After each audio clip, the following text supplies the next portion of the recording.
नमस्कार साथियों, मैं आज अपने धान की फसल लगी है उसमें बैठा हुआ हूँ और मैं चाहता हूँ कि आप सभी हमें सब्सक्राइब करें और बेल आइकन के बटन दबाएं।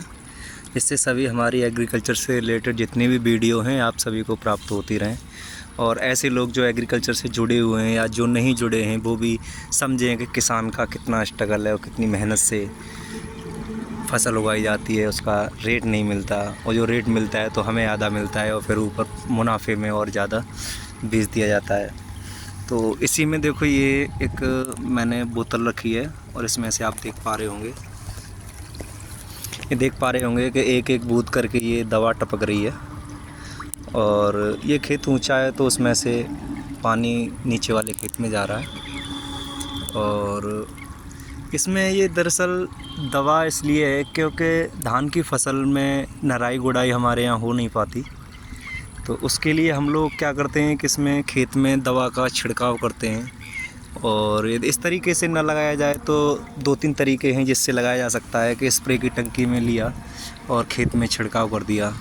क्योंकि ये फसल रूटावेटर से जुताई के बाद ही होती है तो थोड़ी गहराई हो जाती है तो थकान भी महसूस सी होती है। तो एक तरीका ये भी होता है कि बोतल में छेद करो और 2-3 लाइन एक बड़े से खेत में घुमा दो, उससे दवा पानी की ऊपरी सतह पे घुल के और पूरे खेत में फैल जाएगी। मैंने ये बेहतर सा तरीका चुना था क्योंकि इसमें पानी ऊपर से लगातार जा रहा है तो बोतल में 2 छेद किए, ऊपर के छेद को खोल दिया है और नीचे से छेद के एक लकड़ी लगा के और बूंद बूंद पानी टपकता रहा है। इसमें क्या होगा कि 2-3 दिन बाद जब ये खेत में पानी रुका रहेगा उसके बाद में एक फंगस इन्वेड होगा, उससे खेत में एक काई की परत सी जम जाएगी, जिससे क्या है कि जो उगने वाली घास होगी, अभी 5 दिन हो गए हैं, लगभग 10 दिन के आसपास में घास उगने लगती है, तो उस घास को ऊपर नहीं आने देगा और जो परत जम जाएगी उससे एक और फ़ायदा होता है, खेत पानी कम पीता है और पानी थोड़ा ज़्यादा दिन तक भरा रहता है। तो इसके लिए दवा डाली जा रही है और अब अगली बार जब ऊपर वाले खेत में भी डाली जाएगी, ऊपर वाले खेत में डालनी है क्योंकि यदि मैं पहले इसमें डाल देता तो पूरी दवा दोनों खेतों में एक में ही जमा हो जाती। अब इसका ये खंदा बंद करके जब भी समर चलाऊंगा तो ऊपर वाले खेत में अलग से डालूंगा। तो इस तरह की तकनीकी छोटी छोटी सी तकनीकी, कोई विशेष इसमें लॉजिक नहीं है, बस इतना है कि छोटा छोटा सा आप दिमाग इस्तेमाल करके अपना सारा काम कर सकते हैं। और एग्रीकल्चर से संबंधित मैं सभी भी जितनी वीडियो होंगी समय से दवा, जितनी भी धान में दवा लगेगी, कोई भी और चीज़ें होंगी, सारी वीडियो अपलोड करता रहूँगा। तो मैं भी चाहता हूँ कि आप लोग सब्सक्राइब करें,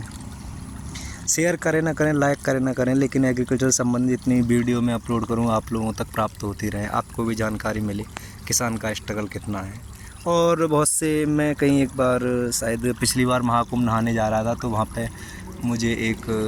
बिजनेसमैन कोई होगा, वो स्टेशन पर खड़ा था, तो आपस में बात कर रहे थे कि किसान कहाँ से घाटे में जाता है और किसान एक फसल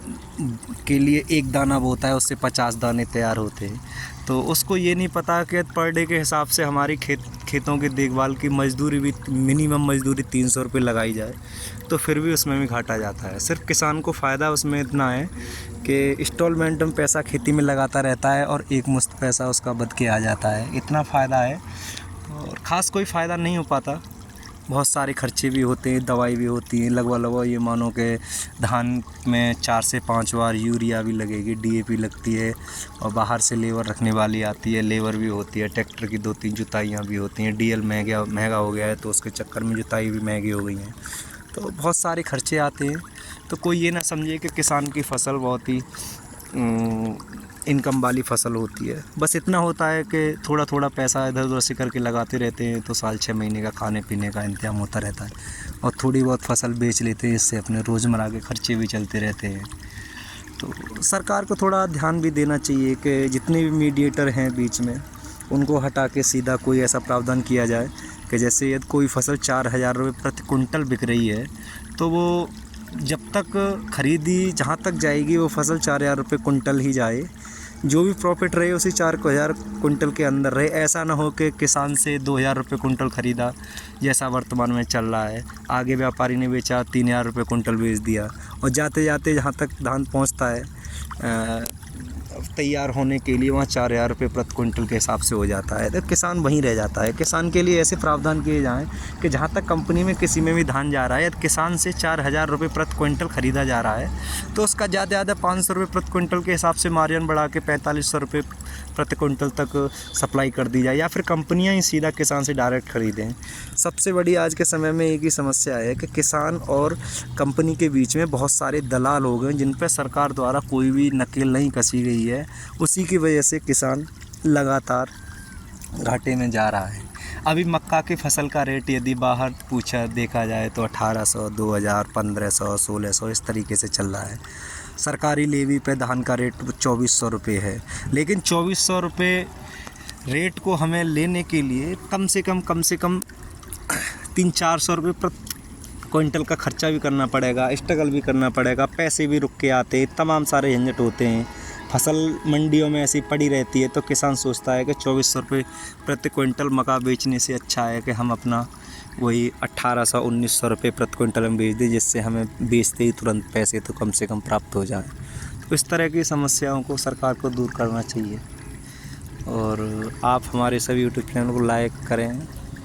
शेयर करें, ना करें आपकी इच्छा है। आपको बेहतर अभी वीडियो नहीं लग रही होगी, लेकिन आने वाले भविष्य में हो सकता है कि हम बेहतर वीडियो प्रोवाइड आप तक पहुंचा सकें,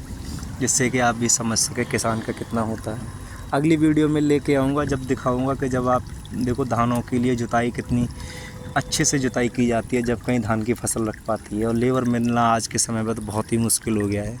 और ना ही अभी हमारे पश्चिमी उत्तर प्रदेश में इतनी ज़्यादा मशीनरी की सुविधाएं हैं कि धान गाड़ने वाली मशीनें हों। देखते हैं। आप सभी का यहाँ तक वीडियो देखने के लिए धन्यवाद।